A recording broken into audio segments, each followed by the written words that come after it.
మీరు గాని అందరూ ప్రస్తావన చేసే అంశము జగన్ వస్తే మారుస్తాడు, జగన్ వస్తే మార్చొచ్చు కదా అని మారుస్తానని జగన్ కూడా చెప్పాడు. మొన్న ప్రెస్ కాన్ఫరెన్స్ లో కూడా చెప్పాడు.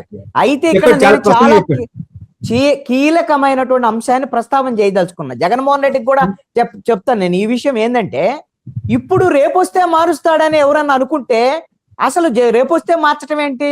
జగన్మోహన్ రెడ్డి 2019లో వచ్చాడు, 24 వరకు ఉన్నాడు, ముఖ్యమంత్రిగా ఉన్నాడు, మార్చడానికి ప్రయత్నం చేసి బొక్కబోరలో పడ్డాడు.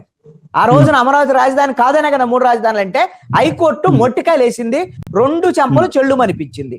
ఆయనకు ఆ రోజున 151 అసెంబ్లీ స్థానాలు ఉన్నాయి, 22 ఎంపీ స్థానాలు ఉన్నాయి.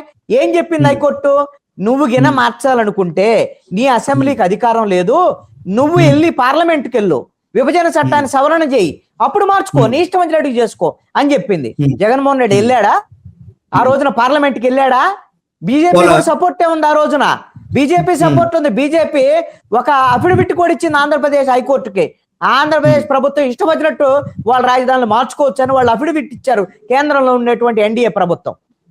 మరి అంత మద్దతు ఉన్నప్పుడు, అంత బలం ఉన్నప్పుడు ఆ రోజే చెయ్యలేని జగన్మోహన్ రెడ్డి రేపు వస్తే ఏదో చేస్తాడు అనేటువంటి విధంగా ఇప్పుడు ఆల్రెడీ అప్పుడేమో చట్టబద్ధత లేదు, ఆంధ్రప్రదేశ్ అసెంబ్లీలో తీర్మానం లేదు, ఆంధ్రప్రదేశ్ విభజన చట్టాన్ని పార్లమెంట్ లో సవరించలేదు, రాష్ట్రపతి అధికారికమైనటువంటి ఉత్తర్వులు అమరావతికి లేవు. ఆ రోజున జగన్మోహన్ రెడ్డి అప్పుడే మార్చలేకపోతే నువ్వు ఇప్పుడేదో వస్తే అసలు రేపు గెలుస్తాడో లేదో తెలియని ఇది ఆల్రెడీ ముఖ్యమంత్రిగా ఉన్నప్పుడు ప్రయత్నం చేసి, బలం ఉన్నప్పుడు ప్రయత్నం చేసి విఫలమైన జగన్మోహన్ రెడ్డి మళ్ళీ ఏదో చేస్తాడు అనేటువంటిది భ్రమ మాత్రమే. ఇది పొలిటికల్ గా వైఎస్ఆర్ కాంగ్రెస్ పార్టీ కార్యకర్తల్ని కొంచెం ఉత్సాహపరచడానికి చెప్పేటువంటి మాట.